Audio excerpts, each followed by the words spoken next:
अस्सलाम वालेकुम नाज़रीन, welcome to my YouTube channel. I am Irfan Aslam. आज का हमारा लेक्चर नंबर 1 है जी, tips and tricks of judicial language, judicial dictation, legal dictation के बारे में। लीगल डिक्टेशन या जुडिशरी जिसको हम बोलते हैं, जुडिशल लैंग्वेज बोलते हैं, ये वो लैंग्वेज है जो कोर्ट्स के अंदर इस्तेमाल होती है। यानी कि जो जजेस साहिबान जो हैं डिफरेंट कोर्ट्स के, सेशन कोर्ट होगी, हाई कोर्ट होगी, सुप्रीम कोर्ट, वो जिस लैंग्वेज में ऑर्डर्स लिखवाते हैं उस लैंग्वेज को हम बोलते हैं जुडिशल लैंग्वेज। और ये जो लैंग्वेज होती है ये डिफरेंट होती है, न्यूज़पेपर की लैंग्वेज से बिल्कुल डिफरेंट होती है। न्यूज़पेपर की जो लैंग्वेज है वो तो जनरल होती है ना, वो जो भी करता है उसको समझ आ जाती है कि इसके अंदर क्या बात हो रही है। लेकिन ये जो लीगल डिक्टेशन है या जो लीगल वर्डिंग है, इसको समझने के लिए कुछ मखसूस किस्म की ट्रिक्स एंड टिप्स हैं। अगर वो आप कर लेते हैं तो आप जुडिशरी के अंदर जो है महारत हासिल कर लेंगे। जुडिशरी में आपको किसी किस्म का मसला जो है सामने नहीं आएगा। ये वीडियो मैं इसलिए रिकॉर्ड कर रहा हूँ ताकि बहुत सारे ऐसे स्टूडेंट्स हैं जो session court, high court, supreme court वगैरह में अप्लाई तो कर देते हैं, लेकिन चूंकि वो फ्रेश कैंडिडेट होते हैं, उनका लीगल वर्डिंग के साथ इतना वास्ता नहीं पड़ता, जिस वजह से वो है लीगल डिक्टेशन की तैयारी तो बहुत करते हैं, लेकिन जब उसका टेस्ट आता है तो वो पास नहीं कर पाते।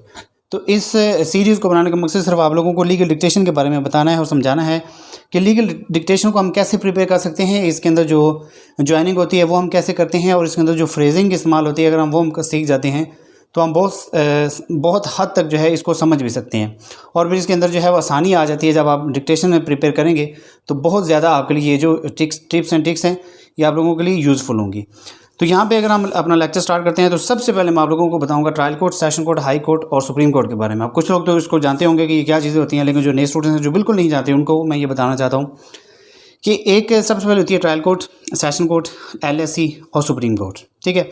अब ये जो LSC है, लाहौर हाई कोर्ट, ये हर एक सूबे की डिफरेंट है।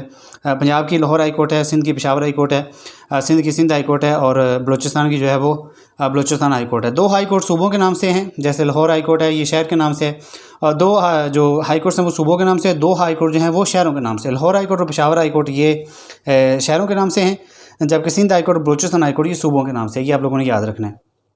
ठीक है। अब ट्रायल कोर्ट क्या होती है? सबसे पहले देखें कि कोई भी केस है आपके, आप किसी किस्म की चोरी का केस है, मर्डर का केस है, एजुकेशन का केस है, किसी भी किस्म का केस है, डिवोर्स का केस है, जितने भी केसेस होते हैं उन तमाम केसेस की जो सबसे पहले सुनवाई होती है वो आपकी डिस्ट्रिक्ट के अंदर होती है। डिस्ट्रिक्ट के अंदर सबसे पहले जो आपकी कोर्ट इस्तेमाल होती है ट्रायल कोर्ट होती है। ठीक है।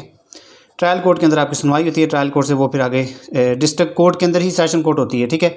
ट्रायल कोर्ट से आप लोग सेशन कोर्ट के अंदर मूव करते हैं। अब ट्रायल कोर्ट में सुनवाई होती है, ट्रायल कोर्ट से अगर आप लोगों के हक में नहीं होता तो फिर आप लोग सेशन कोर्ट में मूव हो जाते हैं। ठीक है। या बाज़ को तो कुछ केसेस ऐसे होते हैं जो डायरेक्ट सेशन कोर्ट में लगते हैं। और ये जो सेशन कोर्ट होती है इसको बोलते हैं डिस्ट्रिक्ट एंड सेशन कोर्ट। ठीक है। डिस्ट्रिक्ट एंड सेशन कोर्ट ये अब हर एक ज़िले में होती है। ठीक है। District and session court, district session court Lahore, district session court Nankana Sahib, district session court Sahiwal, district session court Bihari. ठीक है। इस तरह हर एक सूबे की, हर एक ज़िले की डिस्ट्रिक्ट एंड सेशन कोर्ट अलग होती है। यानी कि आपका जो इब्तदाई केस होता है वो सबसे पहले आपका ट्रायल कोर्ट या सेशन कोर्ट के अंदर सुना जाता है। ठीक है। अब एक बंदे ने केस किया सेशन कोर्ट के अंदर, तो वो जो बंदा केस करने वाला होता है, ज़ाहिर है किसी 1-2 बंदे होंगे, एक वो होगा जिसने केस करना है, एक वो होगा जिसके खिलाफ केस होता है। अब एक बंदे ने केस किया, ठीक है, उसको सेशन कोर्ट से फ़ायदा नहीं हुआ, सेशन कोर्ट ने उसके हक़ में जो है वो फ़ैसला नहीं किया, दूसरे मुखालिफ बंदे के फ़ैसले जो हक़ में है वो फ़ैसला हो गया। वो बंदा फिर सेशन कोर्ट से मूव करके LSC में आएगा, लाहौर हाई कोर्ट में। ठीक है। लाहौर हाई कोर्ट में वो केस करेगा कि सेशन कोर्ट ने जो है वो मेरी बात नहीं सुनी। ठीक है। लाहौर हाई कोर्ट भी अगर उसकी बात सुनती है तो वेल एंड गुड। अगर लाहौर हाई कोर्ट उसकी बात नहीं सुनती और वो कहती है कि सेशन कोर्ट ने जो है वो काम बिल्कुल ठीक किया है, तो वो बंदा फिर लाहौर हाई कोर्ट से सीधा सुप्रीम कोर्ट में आएगा। फिर सुप्रीम कोर्ट में आके वो अपील करेगा कि हाई कोर्ट और सेशन कोर्ट ने जो है मेरे हक़ में फ़ैसला नहीं किया, उन्होंने कुछ पॉइंट्स नहीं देखे, तो लिहाजा सुप्रीम कोर्ट जो है इस मेरे हक़ में बेहतर फ़ैसला करे। ठीक है। या फिर अगर सेशन कोर्ट ने उसके ख़िलाफ़ फ़ैसला किया और हाई कोर्ट ने उसके हक़ में फ़ैसला कर दिया, अब उसके तो हक़ में हो गया, लेकिन जो मुखालिफ बंदा है जिसके खिलाफ सेशन कोर्ट ने जिसके हक़ में किया, वो बंदा कहता है कि हाई कोर्ट ने मेरे साथ ज़्यादती कर दिया, फिर वो बंदा जो है सुप्रीम कोर्ट में आता है। यानी कि सबसे पहले आपका केस जो है वो ट्रायल कोर्ट में होता है, ट्रायल कोर्ट से आप सेशन कोर्ट में आते हैं, या ट्रायल कोर्ट या सेशन कोर्ट में किसी एक में आपका केस हो सकता है। ठीक है। ये डिस्ट्रिक्ट लेवल पर होता है। आपके अपने ज़िले में आपका जो भी इशू होगा अपने ज़िले की अदालत में वो आप लोग जो है उसको करेंगे। इसको बोलते हैं ज़िली अदालतें। ठीक है। ज़िली अदालतों से अगर आपके ख़िलाफ़ केस होता है तो आप आते हैं LSC में, लाहौर हाई कोर्ट में, या आपके इलाके की जो भी हाई कोर्ट है। हाई कोर्ट से आपके ख़िलाफ़ फ़ैसला आता है तो फिर आप आते हैं सुप्रीम कोर्ट में। ठीक है। सुप्रीम कोर्ट ने जो फ़ैसला कर दिया वो फुल एंड फाइनल होता है, वो चाहे तो किसी के हक़ में हो जाए, चाहे तो वो किसी के ख़िलाफ़ में हो जाए। ठीक है। तो ये जो चीज़ें हैं ये आपको समझनी चाहिए, तो आपको पता होना चाहिए कि इस तरह की ये जो वर्डिंग आती है trial court, session court, Lahore high court, supreme court, Sindh high court, Peshawar high court, ये क्या चीज़ें हैं, इनमें केसेस कैसे होते हैं। ठीक है, फिर हाई कोर्ट के अंदर डिफरेंट पटिशन्स होती हैं, वो इंशाल्लाह वो भी हम साथ साथ डिस्कस करेंगे कि हाई कोर्ट में जो पटिशन्स वगैरह होती हैं उनके क्या नाम हैं, क्या टाइटल हैं, या उनकी जो शॉर्ट हैंड है वो हम कैसे बनाते हैं, उनकी जो आउटलाइंस है वो हम कैसे बनाते हैं। ठीक है, तो आज की इस वीडियो में ये बेसिक चीज़ें मैं आपको बताऊंगा। और अब हम बढ़ते हैं अपनी डिक्टेशन की तरफ, क्योंकि जैसे जैसे हम डिक्टेशन रीड करेंगे फिर हमें पता चलेगा कि ये डिक्टेशन के अंदर कौन कौन सी चीज़ें इस्तेमाल हो रही हैं और फिर हम इसको शॉर्ट कैसे करते हैं। ठीक है, अब वैसे अगर मैं आपको बताना चाहूँ तो हो सकता है बहुत सारी चीज़ें जो है वो मुझसे मिस हो जाएँ। तो ये डिक्टेशन मैंने तैयार की हुई है, ये पैसन नंबर 12 है, ये मैं अपने चैनल पे लगाता हूँ। ये डिफरेंट स्पीड्स के अंदर होती है, 80 की स्पीड होगी, 100 की स्पीड होगी और 110 की स्पीड होगी। इससे पिछले 11 पैसे जो है वो मैं लगा चुका हूँ। अगर आप लोग उसकी डिक्टेशन सुनना चाहते हैं तो इधर ऊपर आई बटन को क्लिक करें, यहाँ पे आपको जो पूरी प्ले लिस्ट मिल जाएगी, आप ये वो लीगल डिक्टेशन जो है वो तैयार कर सकते हैं। तो अब चूँकि मेरे आइडिया ये बाद में आया कि आप लोगों को साथ साथ ये समझाना भी चाहिए कि जो जुडिशल डिक्टेशन इसको किस तरह तैयार करते हैं, तो इसलिए मैंने ये tips and tricks about judicial dictation, legal dictation की मैं सीरीज़ बना रहा हूँ, ताकि आप लोगों को हर डिक्टेशन को मैं पहले पढ़ के बता दूँ और समझा दूँ कि ये चीज़ें जो हैं ये सेम एज इट इस्तेमाल होंगी, ये चीज़ें इकट्ठी इस्तेमाल होगी और इन चीज़ों का मकसद क्या होता है। ठीक है, तो यहाँ से हम स्टार्ट करते हैं। अब ये जो जजमेंट है ये सुप्रीम कोर्ट की है, यानी कि एक बंदे ने सेशन कोर्ट में केस किया। ठीक है, सेशन कोर्ट में केस किया उसने, उस सेशन कोर्ट से वो हाई कोर्ट में आया, हाई कोर्ट ने भी उसकी बात नहीं सुनी तो फिर वो सुप्रीम कोर्ट में आया। जब सुप्रीम कोर्ट में आया तो सुप्रीम कोर्ट ने जहाँ पे जो है उसके एक फ़ैसला कर दिया। अब सुप्रीम कोर्ट में मैं आपको एक छोटी सी चीज़ बता देता हूँ कि जब एक बंदा सुप्रीम कोर्ट में आता है, ठीक है, वो दायर करेगा पिटीशन। सबसे पहले वो दायर करेगा पिटीशन, उसका जो पिछला केस होगा वो लाहौर हाई कोर्ट में सुना जाएगा, क्योंकि वो सेशन कोर्ट में आया, सेशन कोर्ट से वो लाहौर हाई कोर्ट में आया, लाहौर हाई कोर्ट से वो कहाँ पे आ गया, सुप्रीम कोर्ट में। लाहौर हाई कोर्ट से मुराद ये है कि आपके इलाके की कोई सी भी हाई कोर्ट, इसको हम HC बोलते हैं, हाई कोर्ट। ठीक है, अब हाई कोर्ट ने जो फैसला पास किया उसको हम बोलते हैं जजमेंट। क्या हम उसको बोलते हैं? जजमेंट। ठीक है, अब इस जजमेंट के ख़िलाफ़ वो सुप्रीम कोर्ट में आया और उसने सुप्रीम कोर्ट में पिटीशन दायर की, उसको बोलते हैं पिटीशन। ठीक है, एक वर्ड होता है पिटीशन। अगर तो सिविल का केस है तो वो फिर होती है सिविल पिटीशन। ठीक है, और अगर वो क्रिमिनल का केस है तो उसको बोलते हैं क्रिमिनल पिटीशन। ठीक है, अब ये चीज़ आपने याद रखनी है।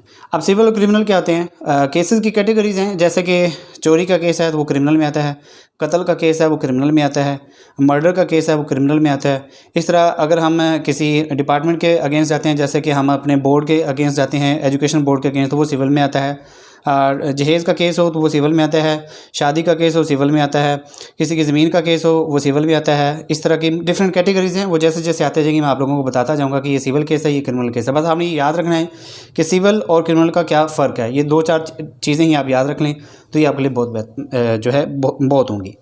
सिविल पिटीशन और क्रिमिनल पिटीशन। अभी अक्सर आप सिविल पिटीशन सुनेंगे या फिर आप पिटीशन सुनेंगे, अक्सर आप सुनेंगे civil petition for leave to appeal. ये जो वर्ड है ये आप लोगों ने याद रखना है, या इस्तेमाल होगा petition for leave to appeal, या civil petition for leave to appeal, या leave is granted, leave granted. ठीक है, अब ये चीज़ें जो हैं ये आप अभी याद रख लें, ये मैं आपको साथ साथ बताता जाऊँगा। अब वो बंदा जिसने हाई कोर्ट के फैसले के अगेंस्ट सुप्रीम कोर्ट में आकर पिटीशन दायर की, पिटीशन से मुराद ये है कि उसने इजाज़त मांगी, यानी कि petition for leave to appeal, कि मेरी अपील सुनी जाए। उसने पहले पिटीशन से मुराद उसने दरख्वास्त दायर की कि मेरी जो अपील है वो सुनी जाए, तो वो हो जाती है civil petition for leave to appeal, जिसको CPLA भी बोलते हैं या CP भी बोलते हैं। ठीक है, ये सुप्रीम कोर्ट की टर्म्स है।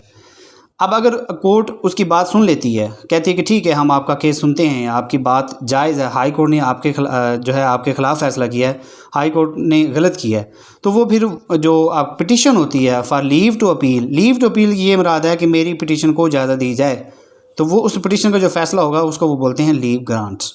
ठीक है, उसको वो बोलते हैं लीव ग्रांट।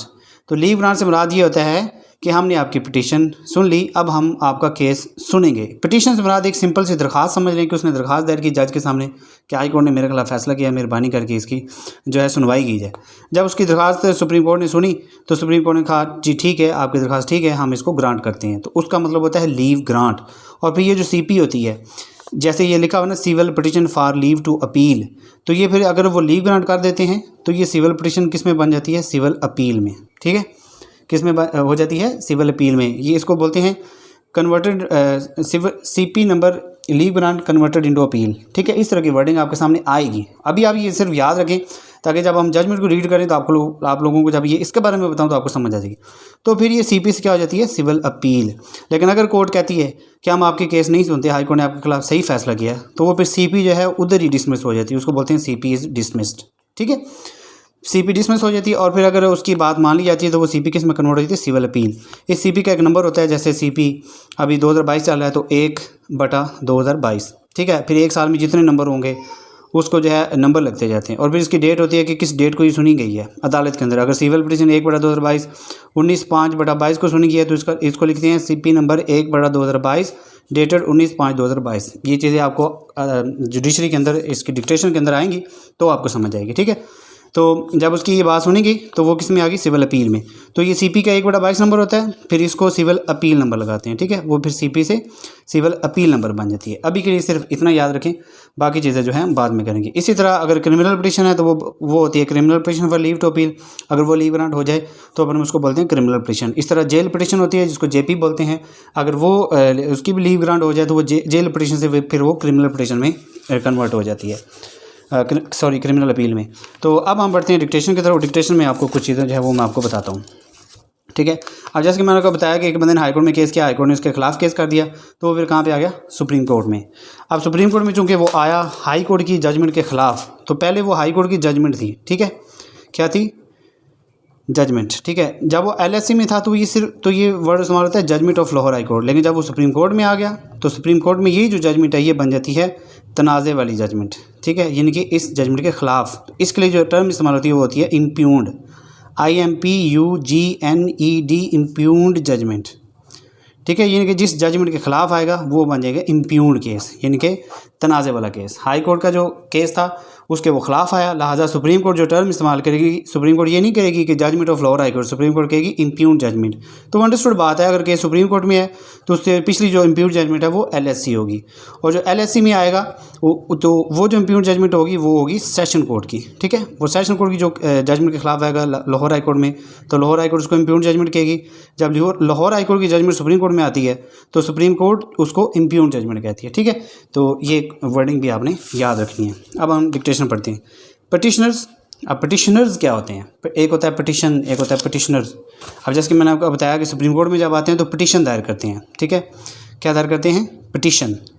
तो जब हम पिटिशन दायर करते हैं तो दायर करने वाले को हम बोलते हैं पिटिशनर, ठीक है, दायर करने वाले को हम क्या बोलेंगे, पिटिशनर। एक बंदा हो तो पिटिशनर, 2 या 3 4 बंदे हों, ज़्यादा बंदे हों तो उसको हम बोल देते हैं पिटिशनर्स, ठीक है। तो पहले हम इसको रीड आउट करेंगे, डिक्टेशन इसकी जो आउटलाइन है वो मैं आपको बाद में समझाऊंगा, ठीक है। Petitioners have असेल्ड jurisdiction of this court, कि पिटिशनर ने हासिल की ज्यूरिसडिक्शन। ज्यूरिसडिक्शन क्या होती है, ज्यूरिसडिक्शन होती है इख्तियार, यानी कि हाई कोर्ट है, हाई कोर्ट का जो इख्तियार है लाहौर हाई कोर्ट का वो सिर्फ सूबा पंजाब के अंदर है, तो इसको बोलते हैं jurisdiction of Lahore high court. जो सुप्रीम कोर्ट है इसकी जो ज्यूरिसडिक्शन है ऑल ओवर द पाकिस्तान है, ठीक है, ये ज्यूरिसडिक्शन आपने याद रखनी है। यानी कि पंजाब पुलिस है, पंजाब पुलिस की जो ज्यूरिसडिक्शन है वो सिर्फ पंजाब के अंदर है। इस तरह सिंध पुलिस की जो ज्यूरिसडिक्शन है वो सिर्फ सिंध के अंदर है, ठीक है। तो ज्यूरिसडिक्शन का वर्ड बहुत ज़्यादा इस्तेमाल होगा, असेल्ड का होगा, पिटिशनर्स का होगा, ठीक है। तो जिस तरह सिविल पिटिशन जो दायर करता है वो पिटिशनर हो जाता है जब सिविल पिटिशन लीव ग्रांट होती है और वो अपील बन जाती है, तो ये जो पिटिशनर होते हैं इनको हम कह देते हैं एपीलेंट्स। क्या कहते हैं, एपीलेंट्स, क्योंकि वो अपील होती है, लिहाजा अपील से वो एपीलांट हो जाते हैं, पिटिशन से वो पिटिशनर हो जाते हैं। अब जो बंदा दायर करता है वो पिटिशनर होता है, जिसके खिलाफ आती है वो रिस्पोंडेंट होता है, उसको क्या कहते हैं, रिस्पोंडेंट। यानी कि रिस्पोंड मतलब जवाब देना, जवाब देने वाला। एक हो तो रिस्पोंडेंट, ज़्यादा हो तो रिस्पोंडेंट्स, ठीक है।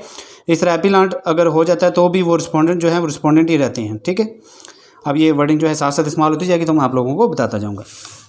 Have असेल्ड of this court, of this court से मुराद ये है सुप्रीम कोर्ट। केस किस कोर्ट का है, सुप्रीम कोर्ट का। तो ये हम इसको फिर बोलते हैं ऑफ दिस कोर्ट, हम सुप्रीम कोर्ट इसको नहीं लिखते। अंडर आर्टिकल, अब अंडर आर्टिकल जो है ज़ाहिर एक आर्टिकल की बात होगी किसी भी कॉन्स्टिट्यूशन की, तो उसको हम अंडर आर्टिकल इस तरह लिखते हैं 185 of constitution of Islamic republic of Pakistan 1973। तो पाकिस्तान का जो पूरा नाम है वो इस्लामिक रिपब्लिक ऑफ पाकिस्तान है। पाकिस्तान के अंदर जो कॉन्स्टिट्यूशन चल रहा है वो 1973 का आइन है, और आइन की इंग्लिश होती है कॉन्स्टिट्यूशन, तो इसको हम पूरा लिखते हैं constitution of Islamic republic of Pakistan comma 1973 कि 1973 के आइन के मुताबिक उसके 185 आर्टिकल के मुताबिक सीकिंग लीव टू अपील, कि देखिए ये लफ्ज़ इस्तेमाल हो गया ना कि पटिशनर था, उसने पटिशन दायर की, उसने कहा कि मेरी पटिशन जो है उसको सुना जाए, यानी कि civil petition for leave to appeal. तो यहाँ पर उन्होंने लिख दिया सीकिंग लीव टू अपील, कि वो अपील चाह रहा है कि सुनी जाए, इसकी बात मानी जाए against the order of single bench of Lahore high court Multan bench. अब सिंगल बेंच से क्या मुराद है? सिंगल बेंच से मुराद ये है कि हाई कोर्ट के अंदर एक जज ने जो है वो केस सुना था, तो उसको बोलते हैं सिंगल बेंच। हाई कोर्ट के अंदर जो जजेस बैठते हैं, फैसला सुनते हैं, उनको बेंचेस बोलते हैं कि आज ये फलाने जज का बेंच है, दूसरे जज का बेंच है। तो हाई कोर्ट के अंदर एक जज ने सुना तो उसको बोलते हैं against the order of single bench of Lahore high court, ठीक है, मुल्तान बेंच। अब आप समझ लेंगे यार ये इतनी मुश्किल आउटलाइन, तो आप लोग सिर्फ एक चीज़ याद रखें कि लाहौर हाई कोर्ट के बेंचेस हैं। लाहौर हाई कोर्ट का रावलपिंडी में बेंच है, लाहौर हाई कोर्ट का मुल्तान में बेंच है, इस तरह लाहौर हाई कोर्ट का एक और जगह पे बेंच है। आप सर्च कर लीजिए कि लाहौर हाई कोर्ट के बेंचेस वगैरह की तरह भी मुझे जहन से निकल रहे हैं, क्योंकि वीडियो रिकॉर्ड कर रहा हूँ इसलिए बहुत सारी चीज़ें जहन से स्किप हो जाती हैं, ठीक है। तो ये आप लोगों ने देखना है कि लाहौर हाई कोर्ट के बेंचेस आई थिंक 3 हैं या 4 हैं। तो आप लोगों ने देखना है कि मुल्तान बेंच है, एक रावलपिंडी बेंच है, 2 तो मैंने आपको बता दिए, बाकी आपको खुद सर्च करनी है। तो ये अंडरस्टूड बात है, single bench of Lahore high court Multan bench. Dated, यानी कि वो देखें वो डेटेड इस्तेमाल हो गया ना कि इस डेट को ये केस होना गया था 30/10/2019। By which ad interim bail, ad interim का लफ्ज़ बहुत ज़्यादा इस्तेमाल होगा। एड इंटरम बेल का मतलब ये होता है आर्जी बेल, ठीक है, आर्जी एड इंटरम, ये ऐसे ही इकट्ठा इस्तेमाल होगा। ग्रांटेड वाइड ऑर्डर डेटेड 14/10/2019 कि उसको आर्जी बेल दी गई थी वाइड के मुताबिक। ये वाइड लफ्ज़ बहुत इस्तेमाल होगा, इसको कुछ लोग वाइड बोलते हैं, कुछ लोग वाइड ही बोलते हैं। इसका मतलब होता है के मुताबिक, यानी कि 14/10/2019 के आर्डर के मुताबिक was recalled with a pray to grant, कि वो कैंसिल कर देगी। वाज रिकॉल्ड, वो वापस बुला लेगी। With a pray to grant, एक प्रे मतलब एक उसकी दरख्वास्त, उसने जो तरला लिया, मिन्नत की, to grant anticipatory bail to the petitioner in the interest of safe administration of criminal justice. ये जुमला ऐसे इस्तेमाल होता है in the interest of safe administration of criminal justice. ये आप लोगों ने इसी तरह ही याद रखना है कि क्रिमिनल जस्टिस की सेफ एडमिनिस्ट्रेशन के लिए, उसके इंटरेस्ट के लिए पिटिशनर को जो है वो एंटिसिपेटरी बेल दी जाए। एंटिसिपेटरी की मीनिंग जो है आप लोगों ने खुद देखना है, अब मुझे भूल गया। एज पर contents of the crime report, तो crime report bearing FIR number, ज़ाहिर है जो FIR नंबर हुई उसके एक बंदे ने सबसे पहले तो पुलिस में FIR दाखिल की ना, तो FIR को जो है उसको नंबर लगा, FIR नंबर 191/2019, ठीक है, डेटेड 27/5/2019। ये तरीका आपने याद रखना है। केस नंबर होगा तो उसके आगे भी लिखा होगा डेटेड 14/10/19। FIR नंबर होगा तो नंबर के साथ डेटेड लिखा होगा कि 27/5/2019 की डेट की जो FIR नंबर थी वो ऑफेंसेस जो उसके गुनाह थे अंडर सेक्शन 324 149 PPC। अब एक होता है PPC, एक होता है CRPC। PPC होता है पाकिस्तान पिनल कोड, यानी कि जो सिविल के केसेस को डील करता है, जो सिविल केसेस के लॉज हैं वो सारे इसके अंदर आते हैं। इस तरह क्रिमिनल प्रोसीजर कोड है, इसको CRPC बोलते हैं। क्रिमिनल के जितने भी लॉज हैं, क्रिमिनल आर्टिकल हैं, वो सारे CRPC के थ्रू होते हैं। जो सिविल केस होगा उसमें हमेशा PPC का ही जिक्र होगा। अब under section 324 149 PPC register with police station, कि किस पुलिस स्टेशन के अंदर उसको रजिस्टर किया। इट इज़ अलेज्ड, ये कहा जाता है that 18 accused duly mentioned while 12 unknown variously armed came. It is allege that came 18 accused duly mentioned, के 18 अक्यूज्ड जिनके ऊपर ये मतलब जिनके साथ ज्यादती की 18 अक्यूज्ड हैं। Duly mentioned while 12 unknown variously armed came to the house, के 12 अननोन बंदे जो हैं वो आर्म्ड मतलब असले से लैस, वो came to the house of complainant. Complainant वो है जिसने FIR की, जिसने शिकायत की, ठीक है। पहले पिटिशनर था, पिटिशनर वो था जो सुप्रीम कोर्ट के लेवल तक गया। अब जो थाने में गया जिसने FIR की उसको बोलते हैं कंप्लेनेंट, ठीक है। They hurled threats of dire consequences, उन्होंने हर्ल्ड का मीनिंग देख लीजिएगा। उन धमकियाँ दी, सख्त किस्म की धमकियाँ दी, ऑफ डायर कंसिक्वेंसेज, बुरे नताइज के। And thereafter resorted to indiscriminated firing, उसके बाद उन्होंने जो है गैर मामूली फायरिंग जो है उस पर करनी जो है वो शुरू कर दी। It is further realize that they trespass in the house of complainant. Further ये कहा जाता है कि उन्होंने उनके कंप्लेनेंट के घर पर धावा बोल दिया। महमूद खान एक्यूज्ड रेज्ड, ललकारा। महमूद खान जो एक्यूज़्ड है, सॉरी एक्यूज़्ड वो होता है जो जुर्म करता है, ठीक है, जिसके खिलाफ तो वो तो विक्टिम होता है। महमूद खान एक्यूज़्ड रेज, ललकारा। अब ललकारा तुम्हारा जैसे हम करते हैं ला शावा, ललकारा उसको बोलते हैं कि उसने रेज ललकारा, उसने ललकारा, तो ये ललकारा की तरह इस्तेमाल होगा। Upon which Atar Farooq fired, जिसकी बुनियाद पर अतर फ़रूक ने फायर कर दिया with pistol 30 bore hitting Mohammad Mumtaz. 30 bore के पिस्टल के साथ जो मोहम्मद मुमताज़ को लगा ऑन राइट आर्म, और उसके सीधी बाजू के ऊपर वेयर है। Fire shots made by Mahmood Khan and hit on right leg of a buffalo, के जो महमूद खान ने फायर किया वो एक भैंस के जो है दाईं टांग के ऊपर लगा। Women folk belonging to complainant वहाँ की जो औरतें थी जो कि कंप्लेनर से बिलोंग करती थी, अट्रैक्टेड टू स्पॉट की तरफ भागी to rescue, they were given beating a consequence, they suffered injuries. तो वो उनको बचाने के लिए भागी, वहाँ पर उनको जो है मार पिटाई की गई और जो जिसकी वजह से वो जख्मी होगी। क्लॉथ्स वॉर्न बाय देम, उनके कपड़े जो है फाड़ दिए गए, were also alleged to have been torn which made them naked. और कुछ कहा जाता है कि उनके ज़्यादातर कपड़े ज़्यादा फाड़ दिए गए जिस वजह से वो जो है नेकेड होगी, बरहना हालत में आ गई। Thereafter all the accused again indulged in aerial firing, उसके बाद जितने भी वो अक्यूज्ड थे 12 अननोन थे और जो बाकी ड्यूली मेंशन थे उन सब ने एरियल फायरिंग की, एरियल से बना दिया हवाई firing, which had hit boundary walls and houses of the complainer party, complainer party की दीवारों और घर की छतों के घर को जो है वो लगी। The motive behind the occurrence is, occurrence क्या होता है? अकरेंस होता है जय वकुआ, प्लेस ऑफ अकरेंस अक्सर इस्तेमाल होगा, प्लेस ऑफ अकरेंस, ये आपने याद रखना, प्लेस ऑफ अकरेंस। ये वर्डिंग बहुत इस्तेमाल होती है जुडिशरी के अंदर, इसको बताए जय वकुआ की जगह पर, ठीक है। इस डिस्प्यूट ओवर एग्रीकल्चर लैंड, कि जो ये जो अकरेंस हुआ, ये जो वकू हुआ, ये डिस्प्यूट था एग्रीकल्चर लैंड के ऊपर। The crux of the arguments, crux मतलब उसकी जो समरी है, उसका जो main point of the arguments, arguments वो हुए जो वकीलों ने कोर्ट के अंदर किए। Advanced by learned counsel for the petitioners, ठीक है। लर्नर्ड काउंसिल क्या होता है? लर्नर्ड, इसको हम लर्नर्ड बोलते हैं, लर्न नहीं बोलते, ठीक है। लर्नर्ड इसका मतलब होता है अदबी, पढ़ा लिखा, मोअज़्ज़ज़। काउंसिल किसको बोलते हैं? काउंसिल बोलते हैं वकील को, ठीक है। फॉर द पिटिशनर, जो पिटिशनरों के लिए आया। तो लर्नर्ड काउंसिल के जो मॉडल लिखे वो यूँ लिखेंगे, एल और के से काट देंगे, एस सर्कल लगा देंगे, बन जाएगा learned council. Learned counsel for the petitioner तो शर लगा देंगे साथ, ये अभी चीज़ें मैं आपको समझा दूंगा। Learned counsel for the petitioner is that there is delay of 12 hours, के 12 घंटों का डिले था। Only one person sustained single fire shot, सिर्फ एक बंदे को शॉट लगा। और non vital part seem to be absurd, एक प्राइवेट जगह के ऊपर जो कि बुरी तरह इंजरी होगी, was ultimately declared under section 337 PPC which entail maximum punishment for 3 years as per statute. Where is the rest of the PWs होते हैं प्रोसिक्यूशन विटनेस, जो प्रोसिक्यूशन भी वकील को बोलते हैं, जो प्रोसिक्यूशन विटनेस लिए। That the allegation of entering into the house of complainant was, sorry ऊपर मैं आपको क्रिमिनल केस बता रहा था, ये ज़मीन का झगड़ा था, तो ये सिविल केस है, मुझसे भी गलती होगी है वीडियो रिकॉर्ड करते साथ ही। Found fast during the course of investigation, course of investigation ये इस्तेमाल इकट्ठा होगा, कोर्स ऑफ इन्वेस्टिगेशन, ठीक है। And as such section 452 PPC was deleted, 452 PPC को जो केस को ख़त्म कर दिया गया, which has not been challenge, जो कि चैलेंज ही नहीं किया गया। It is further apprised that the accused, ये इकट्ठा इस्तेमाल होगा, it is further apprised that the accused party, जो यानी कि जिसने जुल्म किया, कॉल्ड इन क्वेश्चन, उनसे कॉल्ड इन क्वेश्चन इकट्ठा होगा कि उनसे तफ्तीश की गई। द मेडिको लीगल रिपोर्ट, इसको बोलते हैं मेडिको लीगल रिपोर्ट, यानी कि जो उसकी मेडिकल रिपोर्ट की गई और fire arm injury being a fabricated document, fabricate मतलब होता है तोड़ फोड़ करते हैं, उसके रद्द बदल कर देना, उसको चेंज कर देना। A petition in this regard was filed which was allowed, ठीक है। एक पिटिशन इस सारे मामले के दरमियान जो है वो दायर की गई, जिसको उन्होंने अलाउड कर दिया, यानी कि उसको लीव ग्रांट कर दिया, ठीक है। अब ये आपको कुछ समझ आ गई होगी, तो जैसे जैसे हम आगे मज़ीद वीडियोस करते जाएंगे आप लोगों को मज़ीद इसकी जो समझ है वो आती जाएगी।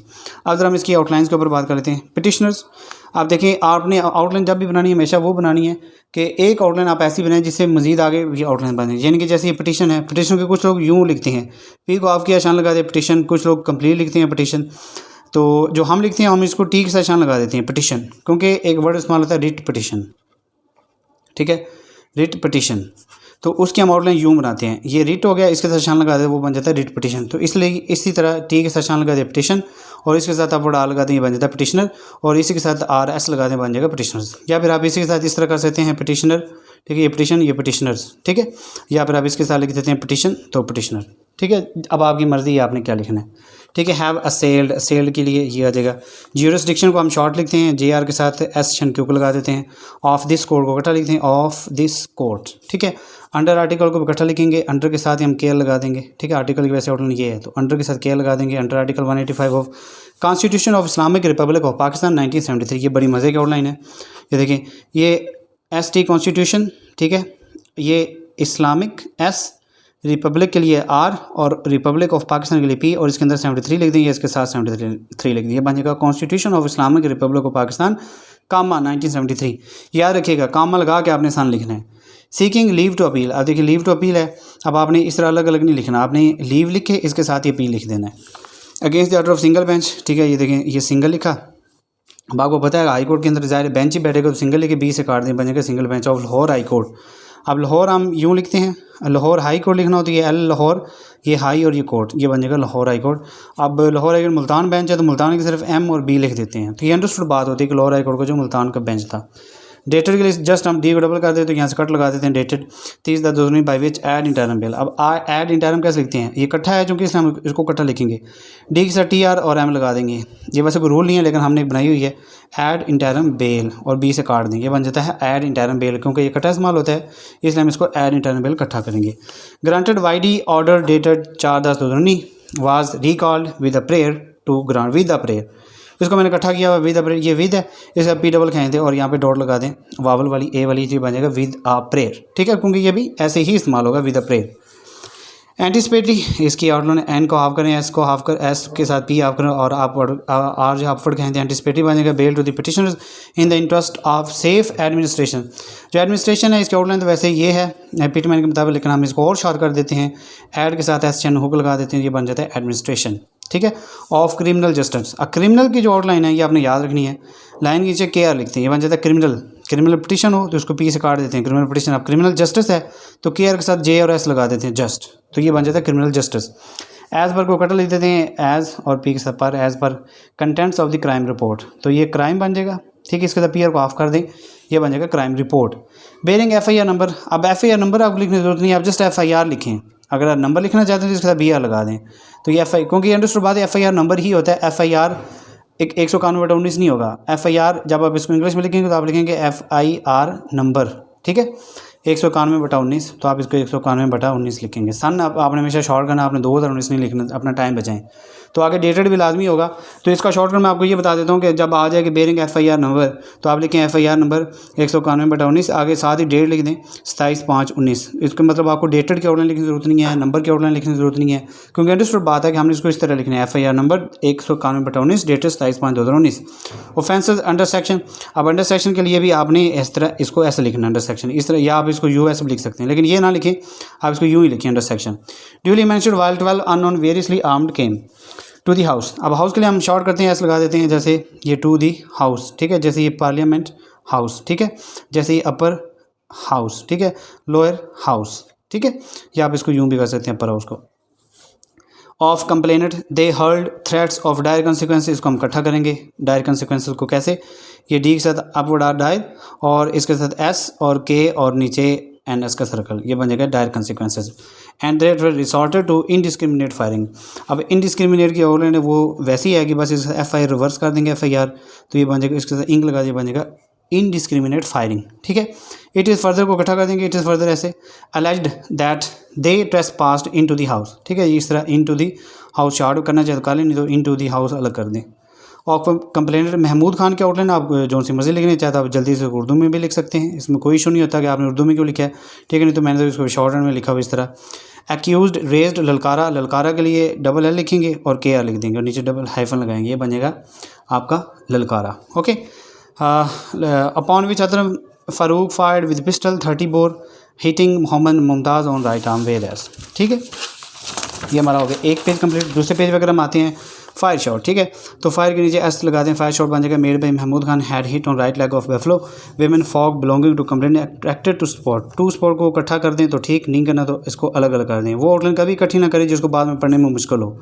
To rescue they were given beating as a consequences, तो एज ए कंसिक्वेंस को भी हम इस तरह इकट्ठा कर देते हैं।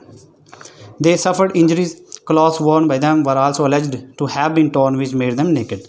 Thereafter all the accused gain indulged, मतलब शामिल हो गए एरियल फायरिंग। अब देखें एरियल के जस्ट डाउनवर्ड आर लिखेंगे और उसके साथ एफ आई आर लगा के एफ आर इंग लगा दिए, बन जाता है एरियल फायरिंग। पूरा एरियल फायरिंग की तरह लिखने की जरूरत नहीं है, ठीक है, इसको ज़्यादा शॉर्ट लिखें। Which had hit boundary walls, अब बाउंड्री की बी और एन को जो है एन को हाफ किया, आर अपवर्ड खींचा और उसके साथ ही WLS लगा दिया, नीचे आउटलाइन लिखी हुई हैं। And houses of the complaint party the motive behind the occurrence, occurrence की दो आउटलाइन इस तरह लिख लें या इस तरह लिख लें। इस dispute over agriculture land the crux of the arguments advance by learned counsel for the petitioner. अब ये learned counsel for the petitioner है, इसको हम यूँ लिखेंगे लर्नर काउंसिल एल के साथ शर लगा देंगे, learner counsel for the petitioner. अभी ये और ज़्यादा इस्तेमाल होते हैं, ये काफ़ी सारे हैं, ये मैं आपको अभी बताता हूँ वीडियो के एंड पे। Is that there is delay of 12 hours, only 1 person sustain single fire shots, only non vital part इकट्ठा इस्तेमाल होगा हमेशा, नॉन को अलग कर दें और ये इस तरह वाइटल को लिख के पूरा और पी आर सा लगा दें, ये बनेगा पार्ट। वही जैसे हम क्राइम रिपोर्ट के साथ PR लिखते हैं इस तरह, आप वाइटल के साथ PR लिखें, वो बनेगा vital part. Seems to be absurd, said injury was ultimately declared under section 337 PPC which entail maximum punishment for 3 years of statute। अब ये statute जो है आपने इसको यूँ लिखना है, ठीक है। Where are the rest of the PW को आप यूँ लिखेंगे PWs। That the allegation of entering into the house of complainant was. अब वीडियो काफ़ी लंबी हो गई है, बट ये आप लोगों की इंफॉर्मेशन के लिए, आप लोगों की आसानी के लिए, ताकि आप लोगों को आगे तरीके से समझ आ जाए। Found false during the course of investigation. अब इसके हम ए की जो है वो बनाएंगे। ये देखिए, during the course of investigation, ठीक है। देखिए कितनी प्यारी आउटलाइन, एंड एज सच की कटी आउटलाइन, एज सर्कल बड़ा आ जाएगा। Section 452 PPC was deleted which has not been challenge, it is further apprised, it is further, और इसके साथ PR के साथ ST की लूप लगा देंगे। That the accused party called in question. In question के लिए आप क्वा के साथ STN की लूप लगाएं, क्योंकि क्वेश्चन को हम यूँ लिखते हैं, ठीक है। द मेडिको लीगल और ये PR की रिपोर्ट बन जाएगी। और fire arm injury being a fabricated document application this regard was filed which was allowed. तो दी एंड। आई होप सो आप लोगों को इस लीगल डिक्टेशन की समझ आई होगी। इंशाल्लाह जैसे जैसे हम आगे बढ़ते जाएंगे आप लोगों को मज़ीद समझ आएगी, और आगे मैं कोशिश करूँगा कि मैं वीडियो छोटी बनाऊँ ताकि आप लोगों को जो है इतनी देर तक वीडियो को सुनना ना पड़े, ठीक है। अब ये जो चीज़ मैंने आपको बतानी थी, learner counsel for the petitioner, तो ये मैंने वैसे भी जुडिशल फ्रेजेस के अंदर बताया भी हुआ है। एक होता है learner counsel for the petitioner, एक होता है learner counsel for the appellant, एक होता है learner counsel for the complainant, ठीक है। इस तरह लिखेंगे। एक होता है learner counsel for the defendant, ठीक है। और इस तरह एक होता है learner counsel for the parties, उसको हम यूँ लिखते हैं। और भी आते जाएंगे, ये आप लोग याद रख लीजिए। जैसे जैसे आते जाएंगे मैं आप लोगों को बताता जाऊँगा। होप सो आपको वीडियो पसंद आई होगी। इस वीडियो की जो डिक्टेशन है वो भी मेरे चैनल के ऊपर अपलोड है। ये होगा लीगल डिक्टेशन नंबर 12, ठीक है। आपको ये 3 स्पीड्स के अंदर मिलेगी, 80, 100 और 110। तो आप लोग अगर इसकी प्रैक्टिस करना चाहते हैं तो उसकी प्रैक्टिस भी करें, लेकिन जब भी रिकॉर्डिंग पे लिखना है तो पहले इस तरह प्रैक्टिस कर लें जिस तरह मैंने आपको बता दिया, समझा दिया। सारी चीज़ों को सर्कल करें, जो मुश्किल चीज़ें उनकी प्रैक्टिस ज़्यादा करें, आउटलाइन को रटा लगाएं, और फिर उसके बाद जो है लीगल डिक्टेशन जो है इसको रिकॉर्डिंग के ऊपर कम से कम 10 दफ़ा लिखना। 10 दफ़ा लिखते साथ 10 दफ़ा इसको पढ़ें भी, और फिर लास्ट पे इसकी एक दफ़ा लॉन्ग एंड कर लें। That's enough. Hope so video पसंद आई है, इसको लाइक कर दें, दोस्तों के साथ शेयर कर दें। ज़्यादा दें, अल्लाह हाफिज़।